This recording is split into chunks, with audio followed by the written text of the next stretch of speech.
నమస్తే రమగారు. నమస్తే జయ. చందమామ కథల్లో నుంచి ఏదైనా ఒక కథ.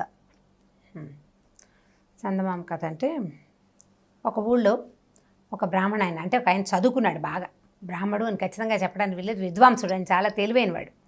ఆయన ఏదో బిజినెస్ పెట్టాలనుకున్నాడు, వ్యాపారం పెట్టుకోదలుచుకుంటారు కదా. వ్యాపారం పెట్టాడు, ఒక కొట్టు అద్దెకి తీసుకున్నాడు. ఆయన అక్కడ కూర్చునేవాడు. బోర్డు ఒకటి రాయించాడు.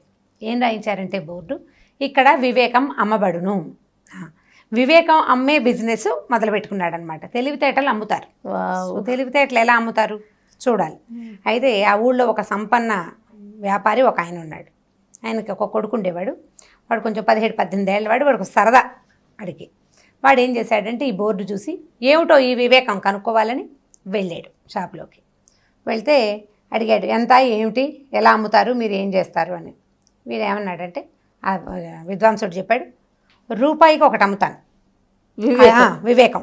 5 రూపాయల వివేకాలు ఉన్నాయి, 10 రూపాయలవి, 1000 రూపాయలవి, 100 రూపాయలవి, 50 రూపాయలు, ఇట్లా రకరకాల రేట్లలో ఉన్నాయి. నీకు ఏ రేటుది కావాలో చెప్పమన్నాడు. వీడేమనుకున్నాడు, ఎంతో రేటుది ఎందుకు, అసలు ఇది ఎలా పనిచేస్తుందో చూడాలి కదా అని, 1 రూపాయి వివేకం కావాలండి నాకు అన్నాడు. సరే, ఆ రూపాయి తీసుకుని ఈయన కాగితం ఇచ్చాడు. వాడికి కాగితంలో ఏముందంటే, 2 బలవంతుల మధ్య దూరద్దు అని రాసింది. ఆ కాగితం పుచ్చుకొని నా ఇంటికి వెళ్ళాడు. ఇంటికి వెళ్ళేసరికల్లా అప్పట్లో రూపాయి అంటే పెద్ద అమౌంట్ కదా. వాళ్ళ నాన్న అన్నాడు, నీ మొహల్లా ఉంది, వాడు దొంగ మొహం, వాడు ఈ వివేకం అమ్మటం ఏమిటి, వాడు దిక్కుమాలిన వ్యాపారమును, పైగా రూపాయి వేస్ట్, రూపాయి పట్టుకురా, వెనక్కి వెళ్ళి తీసుకెళ్ళి ఇచ్చేసేయి, వాడు వివేకం మనకొద్దన్నాడు. సరే తీసుకెళ్ళాడు. తీసుకెళ్ళి మా నాన్న వద్దంటున్నాడండి, మీరు తీసేసుకోండి అన్నాడు. అనేసరికి ఆయన అన్నాడు, సరే కానీ నేను ఈ వివేకాన్ని నువ్వు చదివేసావు, దాన్ని వాడకూడదు, నేను వాడను అని ప్రామిస్ చేస్తే నువ్వు రూపాయి నీకు ఇచ్చేస్తానన్నాడు. సరే, కుర్రాడు ఏం చేశాడు, చీటీ చేసి మీ వివేకాన్ని నేను వాడుకోనండి, అవసరమైతే మళ్ళీ వస్తానని చెప్పేసి తను రూపాయి తాను తెచ్చుకున్నాడు. అయిందా. ఈ కుర్రాడు వాడు దాని వాడు రోడ్ల మడిపడి తిరుగుతుండేవాడు. వాడికి ఆటకాయితనం సరదాగా తిరిగేవాడు. ఆ ఊళ్ళో ఒక నగల వ్యాపారికి ఎక్కడి నుంచో ఒక పెద్ద రత్నాల హారం వచ్చిందట. ఒకటే హారం వస్తే ఆ హారాన్ని రోడ్డు మీద పెద్ద షోకేసులో పెట్టి అమ్ముతున్నాడు. అతను పెట్టాడు అమ్మకానికి. పెట్టేసరికల్లా ఆ ఊరి రాజుగారికి 2 రాణులు ఉన్నారు, 2 భార్యలు. ఆ 2 రాణులు ఆ వస్తువు చూశారు, ఎంతో బాగుందని తమకే కావాలనుకున్నారు. వాళ్ళు ఏం చేశారు, చెరుకో దాసిని 1,00,000 రూపాయలు, 1,00,000 వరహాలు డబ్బిచ్చి వస్తువు కొనుక్కురమ్మని పంపించారు. ఇద్దరు పంపించారు. తీరా వీళ్ళిద్దరూ వెళ్ళేసరికల్లా వాడేమన్నాడు, ఒకటే వస్తువు, ఎవరికి కావాలో వాళ్ళు తీసుకోండి అన్నాడు. 2 మాకు కావాలన్నారు. రాణిగారులు కొట్టుకోకపోయినా వాళ్ళ దాసులు 2 కొట్టుకుంటూ ఉంటారు. మా అమ్మగారు గొప్ప అంటే మా అమ్మగారు గొప్ప అని. అక్కడి నుంచి నేను ముందు వచ్చాను, మేము నిన్న ముందు మా రాణిగారే ముందు చూశారని ఒకటి, నువ్వు చూసినా సరే మేమే తీసుకుంటామని ముందు మేమే చెప్పాము, ఇవాళ నీకంటే 5 నిమిషాల ముందు నేనే వచ్చానని రెండోది. వీళ్ళిద్దరూ చెడామడా పొట్లాడుకున్నారు. ఈ వ్యాపారస్తుడికి విసుగుబుట్టి నగల వ్యాపారికి, మీ 2 కొట్లాట తేలేక అప్పుడు రండి అని వాళ్ళిద్దరిని తోలేశాడు. వాకిట్లో మరి కొట్టు బయటంతా ఈ గలాభాగా ఉంటే జనాలు ఎవరిది వస్తారు, కొట్టులోకి పంపించేశాడు. ఈ దాసీలు 2 పోయి రాణిగారికి చెప్పారు. రాణిగారులిద్దరు ఈ తగాదాన్ని రాజుగారి దగ్గరికి తీసుకెళ్లారు.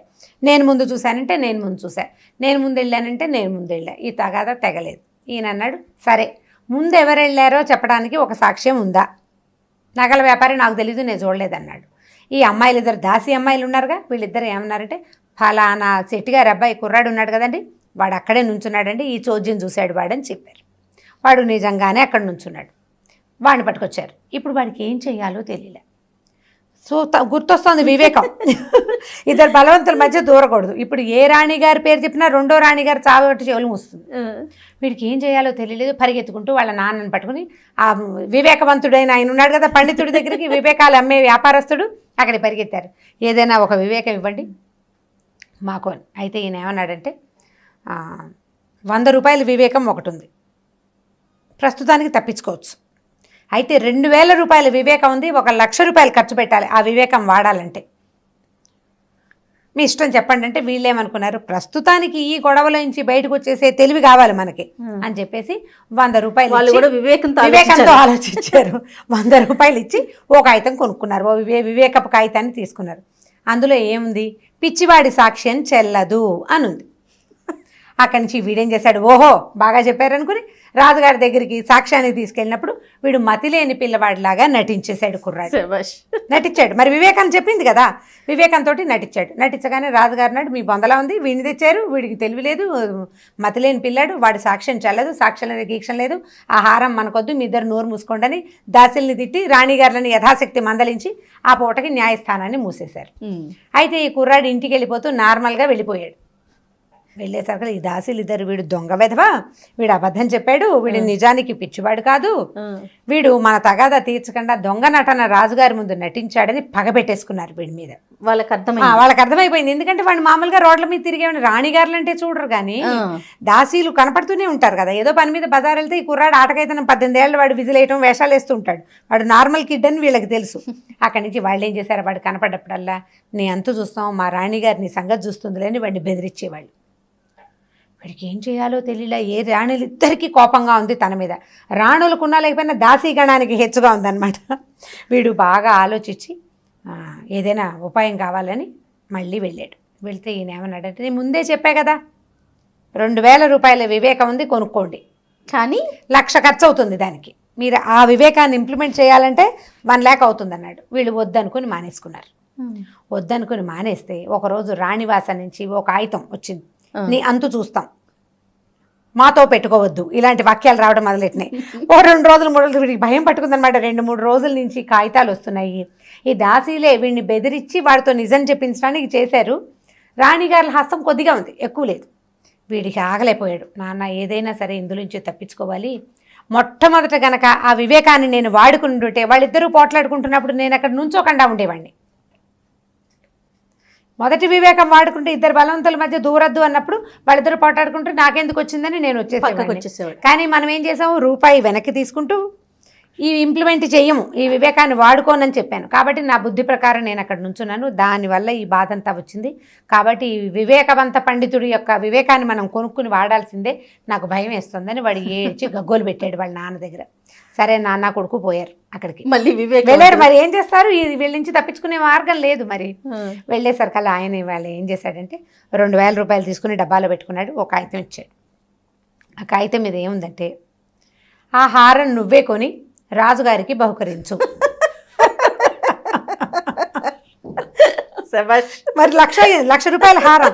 ఈ వ్యాపారస్తుడు ఏం చేశాడు, రాజుగారికి ఆ సంవత్సరానికి ఒకసారి ఏవో గిఫ్ట్లు ఇస్తారు కదా, మహారాజులకి గిఫ్ట్లు ఇచ్చే విధానం ఉంది కదా. మామూలుగా అయితే ఏ 5,000 10,000 పెట్టును, ఇప్పుడు చచ్చినట్టు ఇంకేమీ దారలేక ఏం చేశాడు, మొదటి రూపాయి వివేకాన్ని వాడుకుంటే 1,00,000 రూపాయలు ఖర్చు అయ్యేది కాదు. వెళ్ళి ఆ హారాన్ని కొన్నాడు. కొని రాజుగారికి తీసుకెళ్ళి అప్పచెప్పేశాడు.